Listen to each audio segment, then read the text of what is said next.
Hello, welcome to another one of my Flight Simulator 2020 videos. Today we'll be landing in Istanbul, Turkey on a Boeing 747.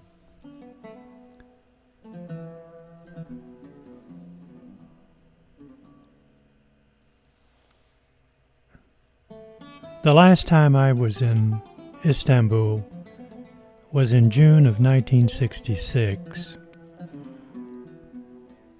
When I was in Istanbul, the only way that you could get across the Bosphorus was on a ferry boat. That was before the bridges were built. I came into Istanbul on December 1964. I was on a Pan American flight from New York.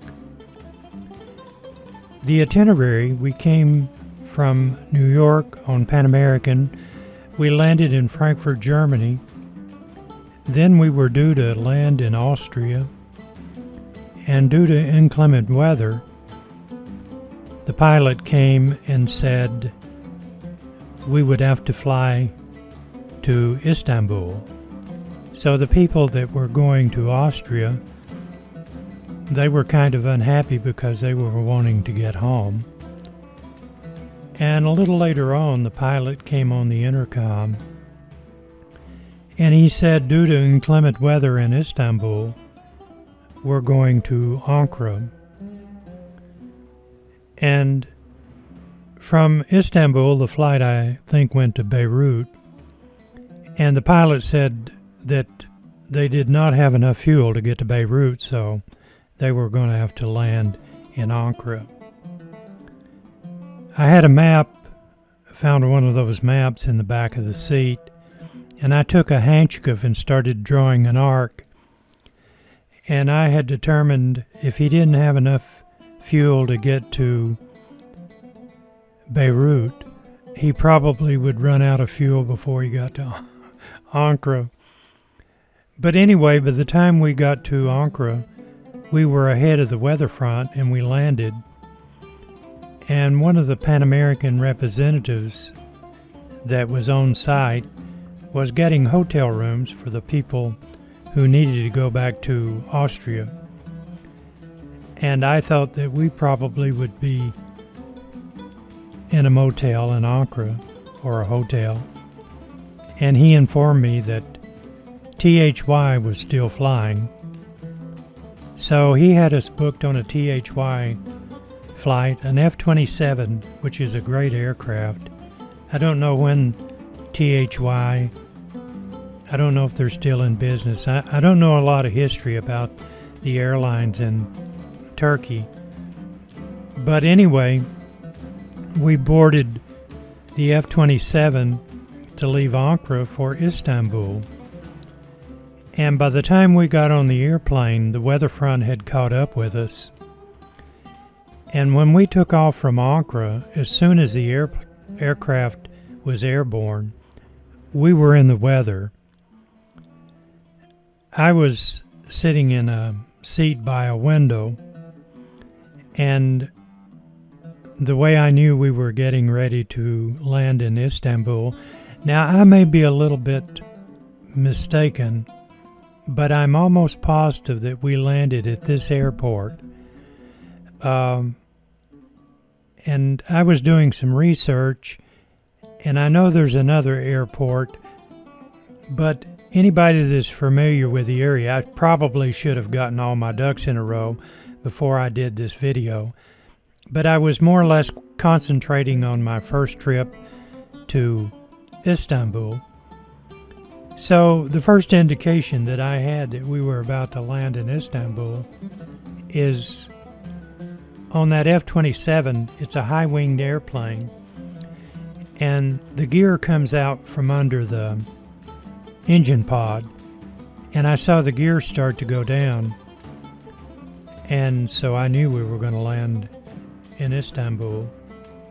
The first thing I saw was the perimeter fence as it flashed by underneath the aircraft. And the weather was so bad. I've always told people that I believe the F-27 could land sideways, and I'm exaggerating, but that F-27 seemed like it was landing sideways.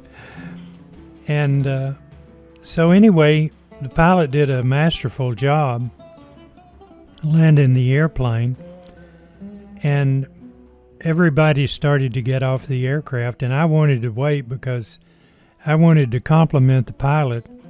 If Pan American could not fly in inclement weather, this pilot did a masterful job bringing that THY F-27 into Istanbul.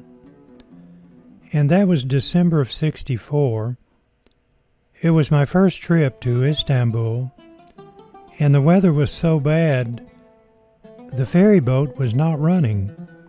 And I think I was stranded in Istanbul either 2 or 3 days, I can't really remember, which was really good because I spent 2 days, I don't know how many miles I walked. Of course, I was a lot younger then, and I could had more endurance in walking. So I walked all over Istanbul. It was the most fascinating thing and sights that I had ever seen in my life.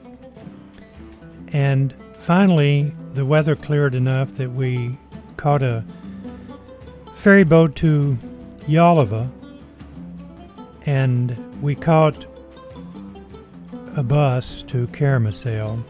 First time I ever saw a Mercedes bus. And the driver was playing Turkish folk music.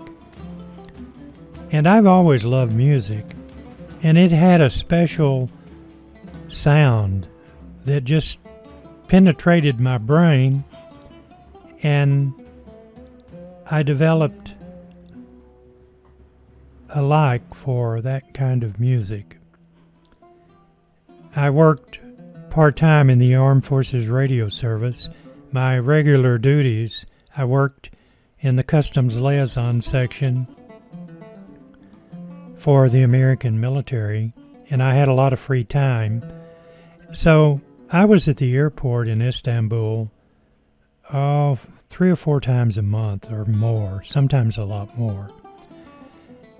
I was there 18 months, and it was one of the most fascinating, enjoyable trips of my lifetime.